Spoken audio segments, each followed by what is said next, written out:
काय करू, माझ्याकडे दुसरा कुठला पर्यायच नव्हता. मला कुणाला काही सांगता बी येत नाहीये. मला असं वाटलं की तुम्ही माझी मदत करू शकता म्हणून मी तुम्हाला बोलवलंय. ते मी लई मोठ्या संकटात सापडले. तू संकटात अडकणं काही नवीन नाहीये, नेहमीच अडकत असतेस, कामच तशी करतेस ना. आणि काय फनी आहेस ग. मी तुझी मदत करेन असं तुला का वाटलं असेल? हा, बरी आहेस ना? दिशा मॅडम, मी काय बोलते ते ऐकून तर घ्या आधी. बोल चल पटपट. ते अहिल्या मॅडमनी मला आदित्य सरांना कायमचं सोडायला सांगितलंय. माहिती होतं मला हे होणार ते. मी तुला की सेम गोष्ट कॉन्स्टंटली समजवत होते की ती अहिल्या एका मोलकरणीला. तुम्हाला माझा हेतू माहित नव्हता. हो का? काय हेतू होता तुझा?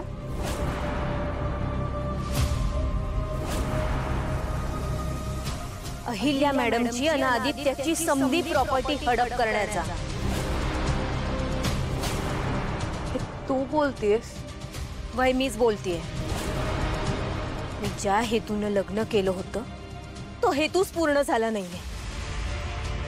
तर लग्न तर केलंस ना बाई त्या आदित्य सोबत, अजून काय वेगळा हेतू आहे तुझा? अच्छा, तुला अहिल्याला रिप्लेस करायचं होतं ना? का त्या घरातली मोठी सून म्हणून तिथे माच करत मिरवायचं होतं? त्यांची सून होऊन मला काय मिळणार आहे?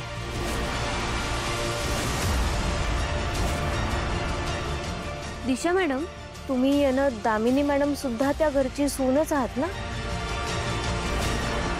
तुम्हाला असं काय मिळालंय? नाही, तुम्ही असाल समाधानी, पण मला मात्र लई काय काय मिळवायचंय. काय बी झालं तरी त्या आदित्याला मी नाही सोडणार. कारण आदित्य माझा हुकुमाचा एक आहे. त्या आदित्याच्या नावावर किर्लोस्करांची समधी प्रॉपर्टी मिळवू शकते मी.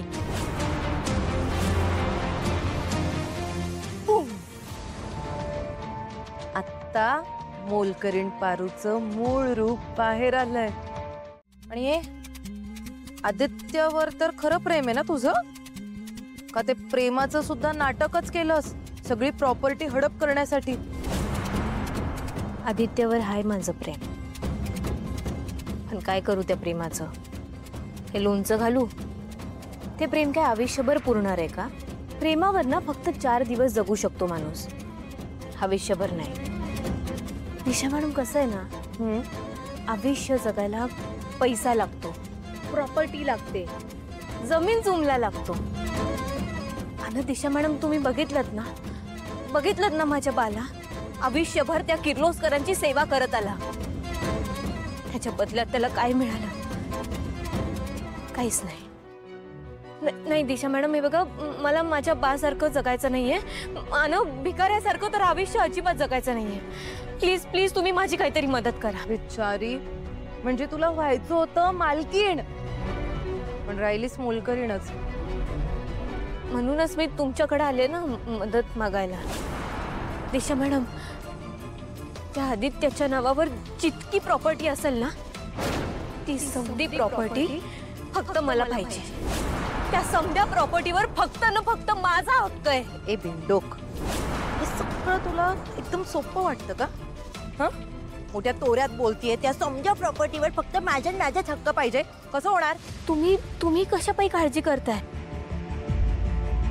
त्या प्रॉपर्टीसाठी मी वाटेल ते करायला तयार आहे. तुम्ही फक्त एखादा चांगला वकील मला मिळवून द्या. वकील? लीगली जायचं म्हणतेस? बिंडोक नाहीयेस तू, हुशार आहेस खूप. ठीक आहे, करेन मी तुला मदत. पण पारू, ही सेम गोष्ट मी तुला इतकी वर्ष समजवत होतेस तेव्हा का नसशील ऐकली? आत्ता जे प्रॅक्टिकल वागतेस ना, तोच प्रॅक्टिकल विचार आधीपासूनच करायचा होतास. पण असो, उशिरा का होईना, अक्कल आली तरी. हे बघ, मी देईन तुला वकील आणि मी तुला मदत करू शकते, पण त्याच्या पुढची सगळी लढाई तुझ्या त्या स्टुपिड आदित्यला लढावी लागणार आहे. आपण एक टीम होऊन करूया काम. पण हो, तुला माझं सगळं ऐकावं लागेल, न शहाणपणा करता. चालतंय. ठीक आहे. आपली फर्स्ट स्टेप असेल, आपल्याला अहिल्याला आपल्या वकिलामार्फत लीगल नोटीस पाठवावी लागेल.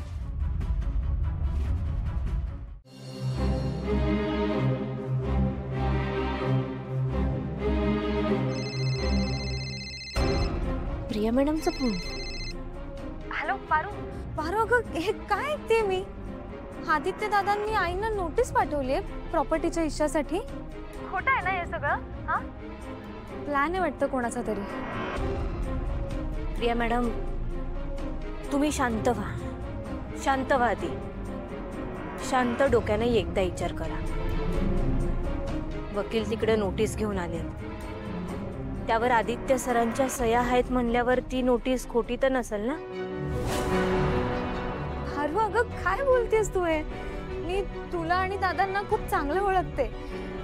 नक्कीच काहीतरी गडबड होतीये. तुम्ही असं स्वतःच्या आईला नोटीस वगैरे नाही पाठवणार प्रॉपर्टीसाठी. एक मिनिट. मला सांग की तुमच्यावर कोणी दबाव टाकलाय का? ही कागदपत्र सगळी खोटी आहेत का? सांग ना पारू. तुम्हाला काही कल्पना नाहीये ना याची? आम्हाला दोघांना बी या समध्या गोष्टींची चांगलीच कल्पना आहे.